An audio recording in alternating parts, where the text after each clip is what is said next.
All right, chapter 2 goes over the chemical basis of life and the need for particular chemicals in the human body. So, here we're going to describe matter and elements, and the smallest particle of matter or elements are atoms. And we'll mention some of the common atoms in the human bodies. And so this is kind of abstract. These things are really small, and so we can never actually hold them or see them in our hands, but we know they're there because chemists have done lots of work for us. And there's important applications of chemistry in human anatomy and physiology. Um, and knowing something about chemistry can help us. And so sometimes these applications are really important. For example, if we are missing a particular element, iron, from our diet, we can't make hemoglobin, a molecule that contains both iron and proteins and is found in red blood cells. Without those hemoglobin molecules in the red blood cells, we have trouble delivering oxygen to our tissue. And we'll see symptoms of that throughout our body.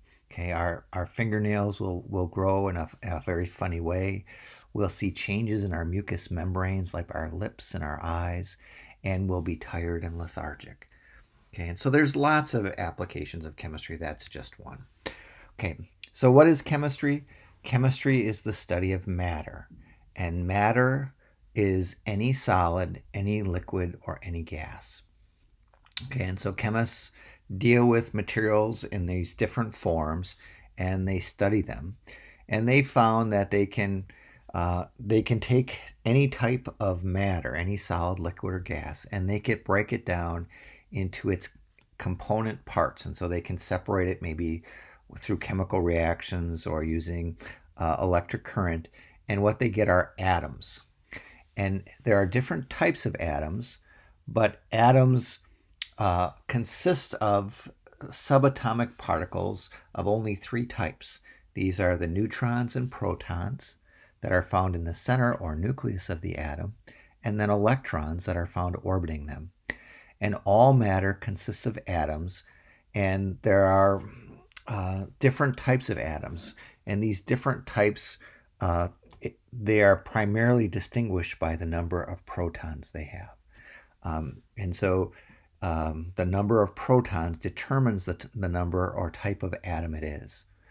Okay, and so atoms are generally electrically neutral because protons have a positive charge of 1, and that's balanced by the negative charge of electrons.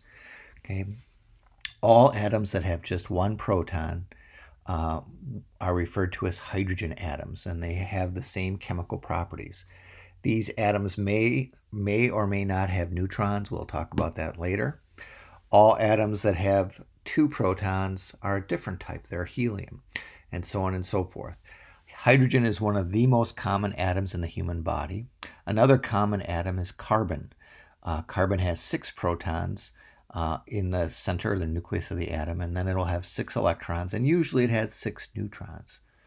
Okay, and so we determine the number of protons. That helps us determine the type of atom it is, and that's its atomic number. The mass number is the number of protons and neutrons, and that determines how heavy the atom is. And the number of neutrons can vary, so the atomic weight is the average mass of all atoms. And if they have different numbers of neutrons, these are different isotopes. So some carbon atoms will have 7 neutrons, and so it's another isotope. And so isotopes are just kind of slightly alternate versions. They have the same chemical properties as the other atoms, but they're slightly heavier. And some of these are unstable, some of these isotopes, and will give off a neutron. They'll break down, releasing a radioactive particle. And so we use these things in imaging. It's very important in imaging. We take radioactive isotopes, and the body uses them in the ways it uses a normal isotope, but then we can see that on a film, and so we can use that for X-rays. Okay, so there are our most common atoms in the human body are hydrogen, They have an atomic number of 1. Carbon is fairly common. It has an atomic number of 6, or 6 protons. Another one is nitrogen. Nitrogen has 7 protons. And then probably the next most important one is oxygen. Oxygen has 8 protons. Okay, so in summary, all matter, all solids, liquids, and gases are made of small particles called atoms. Different atoms contain varying numbers of protons, neutrons, and electrons. It's the number of protons that determines the type of atom that it is.